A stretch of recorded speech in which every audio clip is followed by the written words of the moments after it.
The ground is down, the earth, the floor, there's miles of dirt and rock, the earth's crust. Guys, we know what is down, but what is up? My name's Burke, welcome back to Most Amazing Top 10. This is the channel where we take all kinds of weird and wonderful things from all around the world and put them into a nice little top 10 list so you guys don't have to. And today, we've got the top 10 highest grossing movies of 2015. Now before we get started, I want to know from you guys, what has been your favourite movie this year? Now maybe it made it into the top 10 on this list, or maybe it didn't, but there's only one way to find out. So let's jump right into our number 10, which is 50 Shades of Grey. Now it made $570 million at the box office worldwide, and it is kinky. The story started life in the book of the same name, but this erotic romantic drama film hit the big screen back in February 2015. Somewhere buried beneath all the BDSM, there is actually a plot that revolves around Anastasia Steele, an English major at Washington State University, being slowly drawn into a sadomasochistic relationship with business mogul Christian Grey. Now, although its official genre is erotic romance, a lot of people have argued that there's not much romance or erotic stuff, and it's kind of just rape and abuse. Now, did you guys see it? What did you think of it? I think its controversy kind of helps it reach the top 10 spot. But either way, let's move on to our number 9, which is The Martian. It's yet another movie based on a book, and it grossed $593 million worldwide. It came out on September the 11th, and I haven't seen this, but I really want to because the plot looks amazing. Now basically, Matt Damon is stuck on Mars. Well, his character Mark Watney is stuck on Mars, but come on, it's basically Matt Damon. So Matt/Mark is a scientist left for dead on Mars after an emergency evacuation on the planet,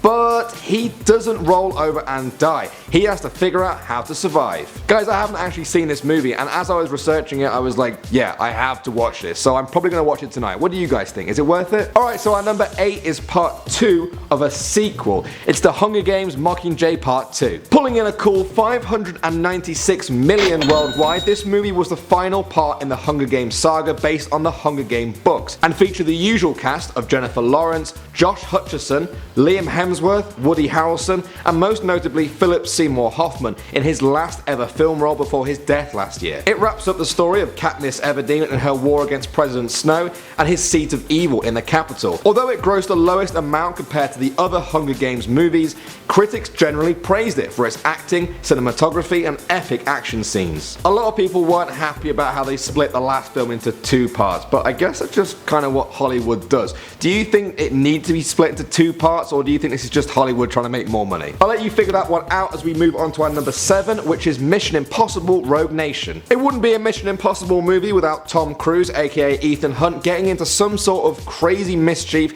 and proving that no mission is too impossible if you put your mind to it. It made an impressive $55.5 million in its opening weekend and went on to make $682 million worldwide. In it, we see Ethan Hunt doing what Ethan Hunt does best, taking down bad guys and blowing stuff up along the way. He's left alone to fight the evil syndicate group and convince everyone else that they even exist in the first place. We believe you, Ethan, we do. Now some people are saying that they've just made too many Mission Impossible movies, this is just too much. I mean, it's been 20 years now since Tom Cruise proved that missions can be possible. By the way, let's talk about our number 6, which is another classic action genre movie. It's James Bond in his return in Spectre. The name's Bond, James Bond, and the box office figure for his latest movie is $836 million. It's the 24th James Bond movie. 24! I feel bad for saying Mission Impossible might have made too many. In this movie, James Bond is up against a global criminal organization known as Spectre. They actually made an appearance back in 1971's Diamonds Are Forever. We see a return of all Bond's old mates like M, Q, and Moneypenny, as well as a whole bunch of new characters. It was one of the most expensive Bond movies ever made, and also one of the longest, coming in at a runtime of 2 hours and 30 minutes. Now what do you guys think? Is that too long? Either way, let's move on to our number 5, which is the animated movie Inside Out. Yes, we finally got an animated movie, the best kind of animated movie too. It's a Pixar movie. This pulled in an impressive $851 million across the globe. It's all set inside the mind of a young girl named Riley Anderson, where we get to meet her 5 emotions: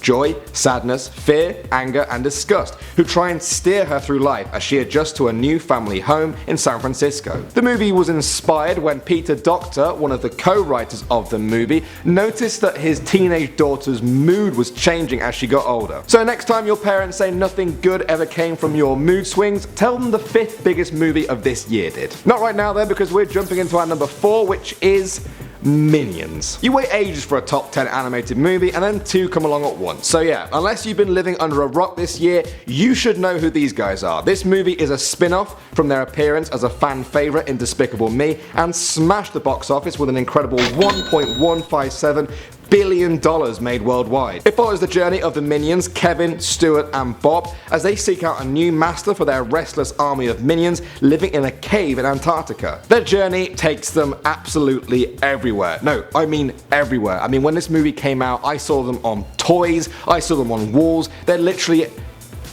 There's one behind me, isn't there?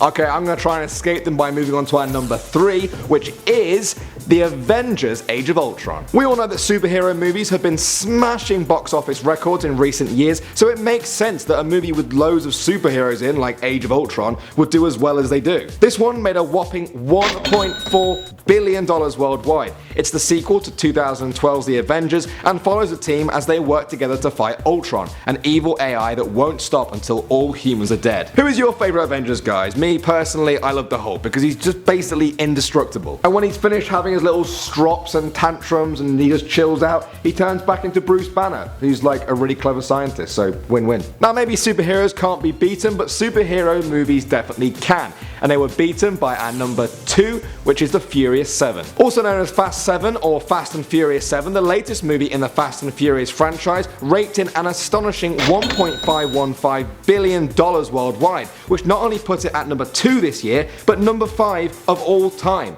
It had all the stars that made the series the movie powerhouse it is today, including Vin Diesel, Dwayne Johnson, Michael Rodriguez and the late Paul Walker, to whom the film is dedicated. The team returned to the US to live a normal life until a rogue Special Forces assassin seeks to avenge his comatose younger brother, and the crew must unite to face the danger. Now despite the death of Paul Walker, it looks like they're actually going to be making a Fast and Furious 8, although Fast and Furious 7 has set the bar pretty high. Alright guys, so we've looked at all of the top grossing movies of this year, from Bond to Mars and back again, but now we've reached our number 1. And can you guess what it is? Yeah, there's only one movie it can be, and that's Jurassic World. This movie made a grand total worldwide this year of $1.669 billion.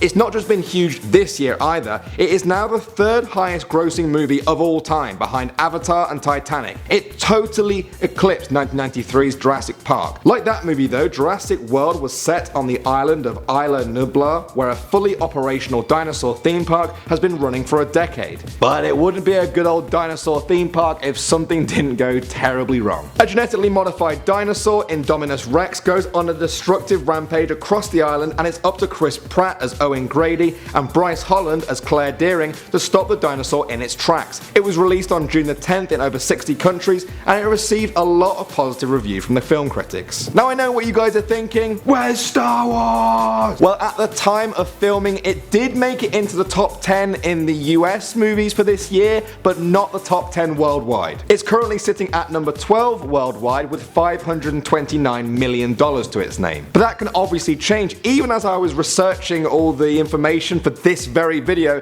the movies were like moving up and down the charts. Hunger Games went up a whole place. Yeah, hashtag top 10 problems. Guys, in the comments down below, I want you to let me know which was your favourite on the list so far, and also do you have any predictions for next year's biggest movies? Alright guys, take it easy, don't forget to hit that subscribe button because we are bringing these videos to you once a day, so if you want to stay up to date, you gotta subscribe. There's also 2 videos floating over there, so give them a click right now. In the meantime, my name's Danny Burke. You can follow me on Instagram at _Burkish Delight and another underscore. It's complicated, it's probably on the screen somewhere now. In the meantime guys, thanks very much for watching Most Amazing Top 10, and I'll see you very soon.